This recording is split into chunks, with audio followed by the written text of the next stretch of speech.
السلام علیکم ورحمۃ اللہ وبرکاتہ۔ پیارے پیارے ننھے منھے ساتھیوں، آج جو ہمارا ٹاپک ہے وہ ہے شہادت۔ اعوذ باللہ من الشیطان الرجیم، بسم اللہ الرحمن الرحیم۔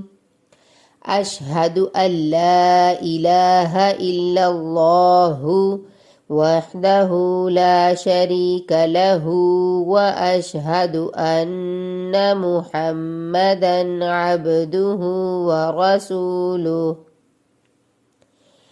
شہادت کا معنی گواہی دینا ہے۔ اسلام میں شہادت سے مراد کائنات کی سب سے بڑی سچائی کی گواہی دینا ہے۔ سب سے بڑی سچائی یہ ہے کہ اللہ کے سوا کوئی برحق معبود نہیں۔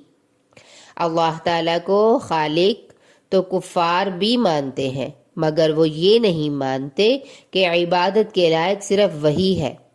یعنی وہ اللہ کو مانتے ہیں، اس ہمارے خالق کو، بنانے والے کو تو مانتے ہیں، لیکن اس کی عبادت کے لائق نہیں ان کو سمجھتے۔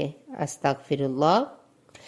جب نبی صلی اللہ علیہ وسلم نے مشرکین قریش کو دعوت دی کہ وہ لا الہ الا اللہ کہیں تو انہوں نے جو جواب دیا قرآن مجید نے وہ اس طرح بیان کیا ہے۔ کیا اس نے سارے معبودوں کو ایک کر دیا؟ بے شک یہ تو یقیناً ایک بڑی عجیب بات ہے۔ لا الہ الا اللہ کا دل میں یقین، زبان سے اقرار اور اعمال کی اس تصدیق دین اسلام کی روح اور ایمان کی اعلیٰ ترین قسم ہے۔ یہی وہ سچائی ہے جسے لے کر تمام انبیاء رسل آئے، اور اس سلسلے کی آخری کڑی حضرت محمد صلی اللہ علیہ وسلم تھے۔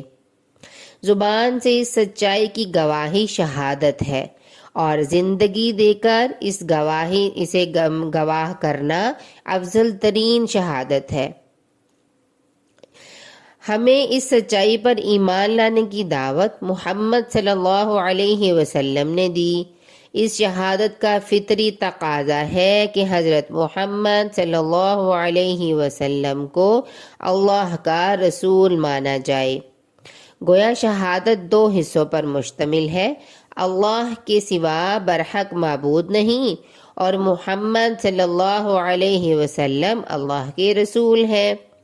جیسا کہ ہم نے شہادت میں شروع میں ہی اشہد ان لا الہ الا اللہ پڑھا تھا، واشہد ان محمدا عبدہ ورسولہ بھی پڑھا تھا۔